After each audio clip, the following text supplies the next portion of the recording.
Hello and welcome back for episode 9 of the Path podcast. I am Jason. Hey there, I'm Derrick. And today we're going to have the first of a two-part episode. We wanted to take a look back at the history of our church. We have an incredible history that stretches back well into the early 1800s here at Lafayette First. And we thought it would be really good, being that 2020 has been quite the momentous year. For the history of our church. We wanted to take a look back at how God has worked in the life of our church over its long history. And so this is going to be a two-part episode. This first episode, we're going to look back through the years. And then the next episode, we're going to talk about looking at specifically this year and then where we're going in the future. And so we would invite you to come along on this journey through history with us. And we'll talk about some things. But Derrick, give us, for just a minute, why is this important? Why should we do this? And then we'll talk about our history. Yeah, so number one, I just have a heart for seeing God use churches that he's used for decades, in our case, nearly 2 centuries. For his glory, for his honor. Too many times churches that are established or older, have been around for a long period of time, they are no longer viable. They're no longer making the impact that they once made. Right. It's just a history lesson, more than actually doing something for God's kingdom.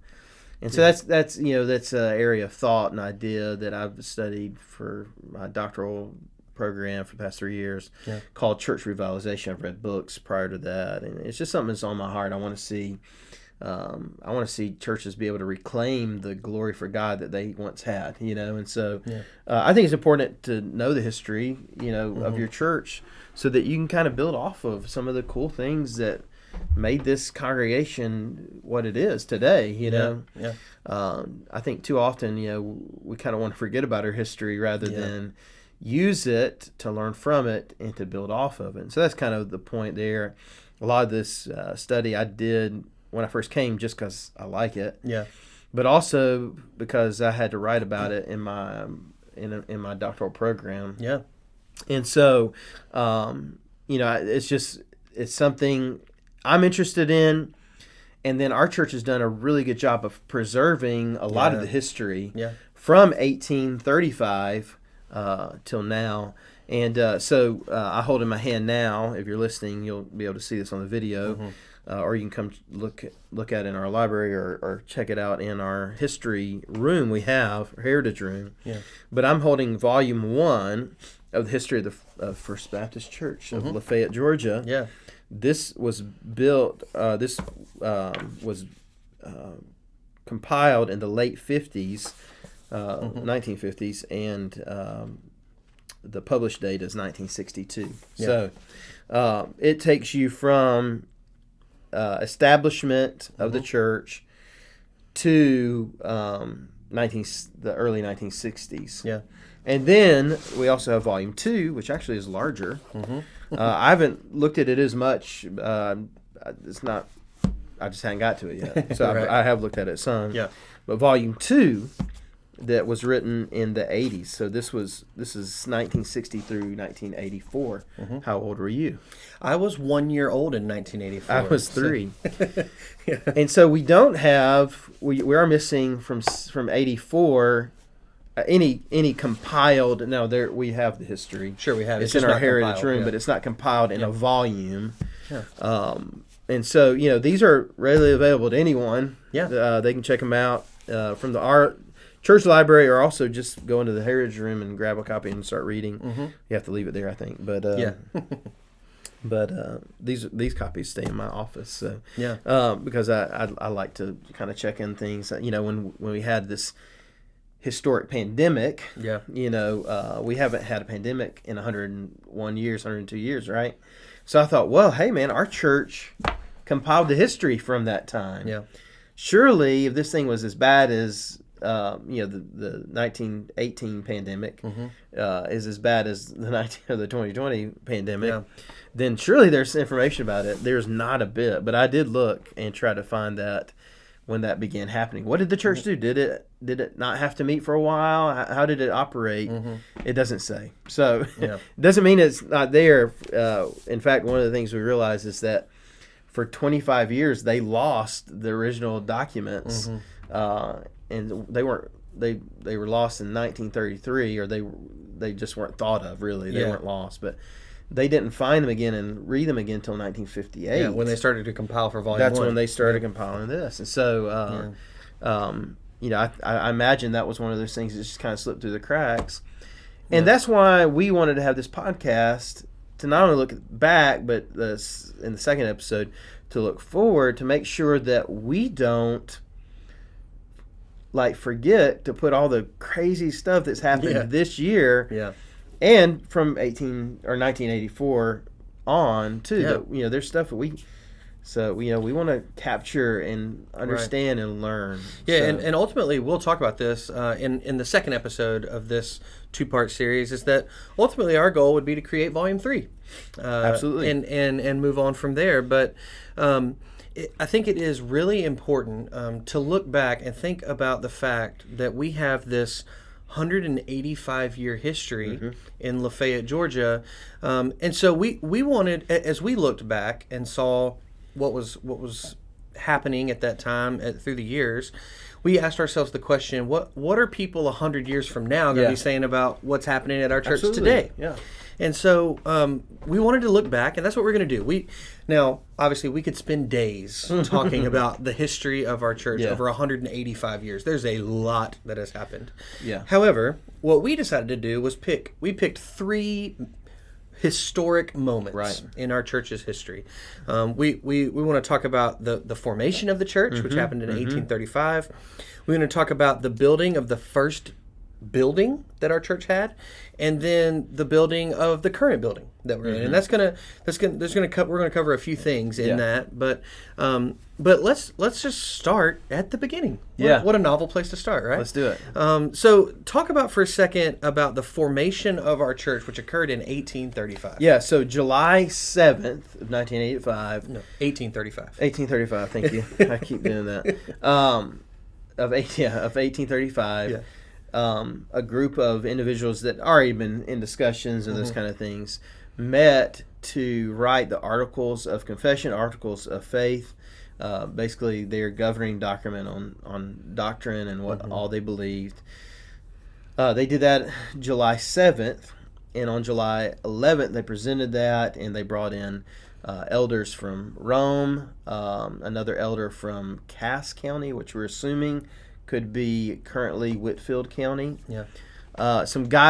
These leaders in what was this somewhat organized Baptist denomination, but this actually predates the Southern Baptist Convention. Our church predates it by 10 years. By a decade, yeah. So there was. It seems like there was some kind of. They mentioned as elders as a part of a presbytery. Yeah. But it was still a Baptist denomination, which is fascinating. Yeah, absolutely. I'd love to know more. I don't know. It's not here. We'd have to dig deeper in some other annal of history. Right. But it's fascinating because it's just not how we do it now. And our church predates the Southern Baptist Convention by 10 years. Yeah. There was no association in this area at the time. These people had settled Lafayette, which at the time was Benton, city of Benton, which became the city of Chattooga, and then I don't even know when it became Lafayette. We'd have to look that up. I'm not sure. But they were meeting. They were Christians. They were Baptists. They had church letters from other churches that in the counties they lived in. A couple from Habersham County. Yeah. I think one was from Gwinnett County, wasn't it? Or was that one of the elders? Yeah. And then somebody from Oglethorpe County as well. They had settled in this area and wanted to form a congregation. Yeah. And so there were 11 charter members, and they list those in the original documents, which we found some copies of in our heritage room, but that's all listed here as well. Yeah. And so, it's very cool. It's very cool to see these 11 members, these 11 charter members, these, it's like 3, maybe 4 families that said, hey, we want to have a church in this area. And they met in one of the members' schoolhouse, which was really just a log cabin. Yeah. Schoolhouse. And it was for not this area. It was not right here. It was not in the town. Yeah, it was not in the middle of the town. It didn't move there until 1840 or 1840s. I don't think we have a date on that exactly. Just 1840s. Sometime in the 1840s. Yeah. Yeah. So 5-10 years later, Yeah. is when it kind of moved to the centrally in the town. So talk about for just a second those 11 Yeah. people. So I think that it's incredible to me that in 2020 it's not easy to get to Habersham County from here. No. And I can only imagine how difficult of a trip that was Right. in the 1830s. And so you have these people who are, for probably lack of a better term, they're making a new life for themselves in a different part of Absolutely. the state. And coming from Habersham County, which if you're not familiar, that's like way northeast Georgia, where we're in northwest Georgia. And so to get here, you would have had to cross mountains to get over here, or go around mountains to get here. And then you have, Oglethorpe County, that's down south Georgia, or like southeast Georgia. And so there's these people, which seems like this such random hodgepodge of people, but they're coming together around the gospel, which is awesome, and it's something that we need to hear today. Absolutely, come together around the gospel. But specifically, talk about there was a charter member named Phoebe. Yeah, and so tell us about Phoebe. Yeah, so just to kind of reiterate what you're saying, this is antebellum era, right? Of United pre-Civil States, War, pre-Civil War. Yeah, there's a lot of moving and shaking, I'm sure, going on at the time. And so with that, because it is pre-Civil War, we're in the South. It's the antebellum era, right? We're Georgia. Folks owned servants, slaves. And so what's fascinating to me, though, is that this lady, Phoebe, who is a servant of one, it seems like maybe the son of one of the members, B.F. Davis is the man she's listed in his household, but she was the servant of Jonathan Davis, which I'm assuming was maybe his adult son. I don't know. It doesn't say. Right. But Phoebe seems like she was so beloved by them. She actually is listed as a charter member. So our church that was formed July 11th, 1835, had a black lady as a charter member. Yeah. She wasn't a second-class member as far as a church member. She was a fellow Christian, though she was someone's servant, but she was considered a member, one of the founding members of this church. Yeah. That's so fascinating. I think it speaks volumes about the people that chartered Lafayette First Baptist Church, because if we're being honest, historically, people of color were not considered first-class citizens in the South especially. And for them to name her as a charter member of the church, I think that's monumental for our church. So. Absolutely. I love that. I think it shows, just part of the rich heritage that we have of, of kindness to other fellow Christians, you can debate all day long, but she was someone's slave or whatever. And, that's unfortunate that, it seems like she was treated well, I hope, and part of the family, it would seem. It's hard to know just because literally all we have is her name. We don't even have a last name. It just says servant of. Yeah. And so, but I do think it's very telling that our church received her as an equal member. Absolutely. That's Absolutely. huge to me. Yeah. And it, we can debate all the dynamics that we see today, but in that time, that was a common practice, right? Sure. Just a few years later in the Civil War, that's one of those things that they split the nation. Yeah. That was one of those things they were arguing over. Absolutely. So I would encourage you, check a copy of this book out from the library, because the articles of faith that were put together as sort of the constituting guiding principles of our church are fascinating. And I think the thing that's really incredible is that, again, it predates the Southern Baptist Convention. There was no Baptist faith and message in that time. And these articles of faith are they're so biblical, so solid, so strongly solid theological statements of faith. And we don't have time to go into them all today, but I would encourage you to read it and learn about the history of our church. Is so important because we stand on the shoulders of these men and women. Well, and our church was integral in establishing the First Baptist Association in this area. It was at the time called the Catoosa Association, or the Coosa Association, which now is the Northwest Georgia Association that exists today. Our church was integral in creating that, as well as Peavine Church at the time, or Peavine Baptist, which is fascinating too, because we're still in cooperation. We're still here. Both those churches, absolutely. All right, so the formation of our church, obviously very important for us here today. Then we talked about that they build their first building in Lafayette in the 1840s, where they start meeting actually in Lafayette proper. But then in the 1890s, they build the first. They buy this property where we currently are, because that was still not in the 1840s. We're not where our church currently sits. But in late 1880s, early 1890s. They purchased the property where we currently sit and build the first house of worship for Lafayette First Baptist Church. And that building is built in 1891, the original sanctuary. And so that's sort of like the next kind of big moment, because that's really, I think that's a big step for a church. Because imagine, again, you're in the 1890s and now you're in post-Civil War South, which the South was ravaged because of the Civil War. So there's lots of rebuilding and stuff that's having to happen just from a societal standpoint.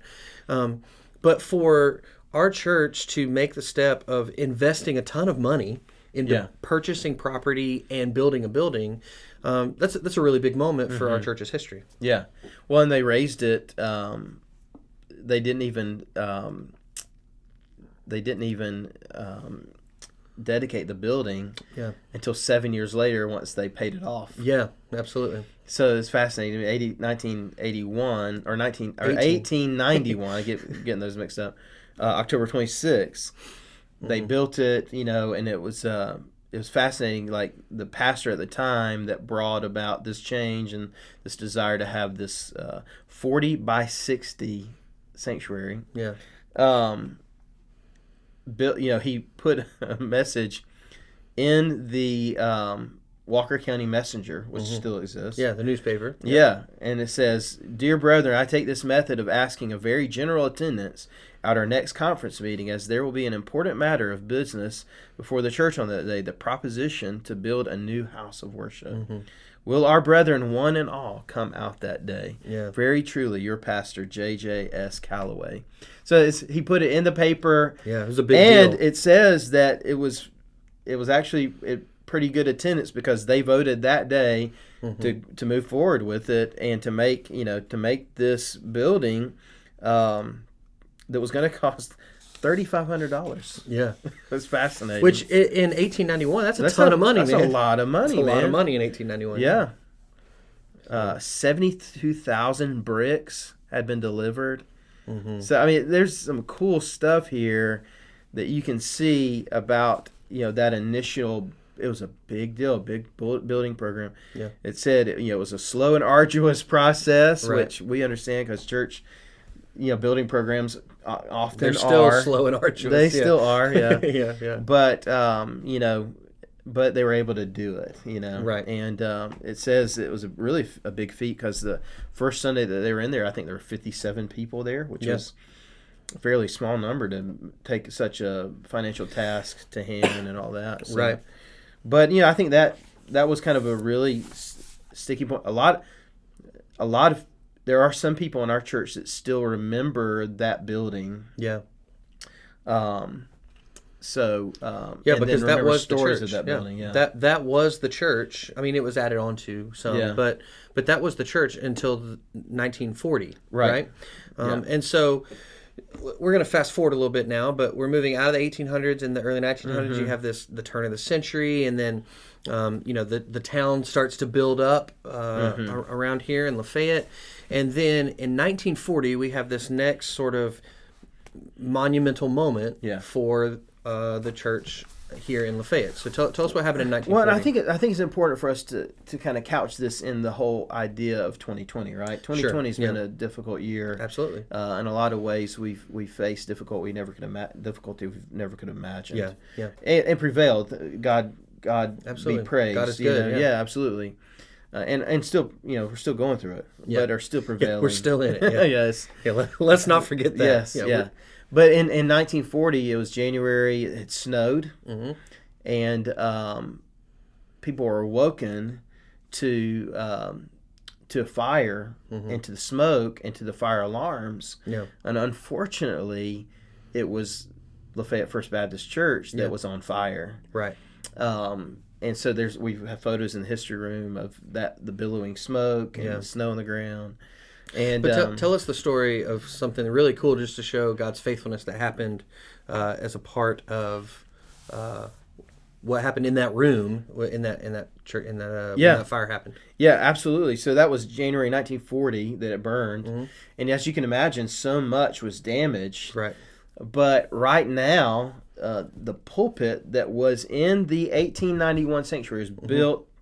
The very first Sunday they preached there, a pastor preached, Mr. Calloway, Pastor Calloway. So that pulpit is in our chapel right now, and what's cool is that you can see where the Bible was laying, and it burned around where the Bible was sitting. There's an imprint of a burn mark. It's still preserved today. And that Bible was preserved and not, in fact, that's in our heritage room, the Bible that was sitting atop the pulpit the day it burned. Yeah. And it was preserved, and the flames and smoke and everything trickled right up to the edge of that Bible was preserved. You know? Yeah, that's really cool. That is super cool, and it's really cool to look at and kind of see. And I love that we still retain that heritage and retain that history and know, just the faithfulness of God, the faithfulness of God's Word. Yeah, because your entire church burning down does have the potential to be an event that breaks you. Yeah. And yet God was faithful through that. Right. That this building that had been a part of the city for 50 years is burned, and but then God through His faithfulness allows the church to rebuild. And then we come to sort of our final sort of monumental moment that we'll get to in this episode, is the building of the current sanctuary that we worship in today. Right. So talk to us about that for just a minute. Yeah, so, and as I understand it, shortly thereafter, the church burned, and it was not salvageable, to my understanding. They began a 23-year process of building. Yeah. And it took that long because, our church has always had kind of this being debt averse, thankfully. And so, they received the funds. It took a long time to do it, but they were patient, faithful through all that. And so in 1963, what we currently have was built. And that's the actual sanctuary. Prior to that, the offices, the second floor, the basement, the room we're sitting in right now, and this area was kind of, as I understand it, and this is some of the stuff I've just gleaned from church members, was just a big open area that's where they met for several years while the sanctuary was being built. Right. And then they moved into that in 1963. And so, what we currently use now is a testament to God's faithfulness, even after that fire that kind of shook the community, shook the church. Yeah. But they were able to rebuild. Took a while. Sure. But they were able to do it. And here we have, an auditorium that will sit 500, 600 people, and the blessings of that. And as I understand it, in the 70s, that's when this church was blowing and going with these resources. And so, yeah, it's cool to look back and think about all those kind of things. Absolutely. So, obviously, we've skipped over lots of things that have happened in the history of our church, but just for the sake of time. And so, it kind of brings us to where we sit currently. Right. And so, we're going to break here for this week. But next week, I would encourage you to come back as we talk about where we're at right this second. What has happened this year? How has God been faithful in 2020? And where do we hope to go in the future? And we look forward to sharing some information with you about some plans that we've put together to ensure that our heritage continues to be saved and archived and things like that. So, but we would love to hear from you if there's any thoughts. What is something some of our members who listen to our podcast who have been here for decades? Yeah. What are some monumental moments for you that you've experienced as a member of this church over the years? We'd love to hear about those. You can email us at thepath@lafayettefirst.life, or you can comment directly on the YouTube video or our podcast. But we'd love to hear from you. You were going to say something? Yeah, I was just going to say, I would love to hear begin hearing some of your stories. Yeah, absolutely. About, something that stands out to you. Maybe you were a child at a certain time when those things were taking place. Yeah, I'd love to hear that. That'd be. I think that's something that to me, that's a treasure that we have people who've been around here for so long, and they can say, look at how God has been faithful year after year after year after year. Because it's the truth. He has been faithful year after year, and sometimes I think we forget that when we have difficult situations in our face. So, but we would love to continue this conversation next week. But until then, I am Jason. I'm Derrick, and we will see you next time as we continue down the path.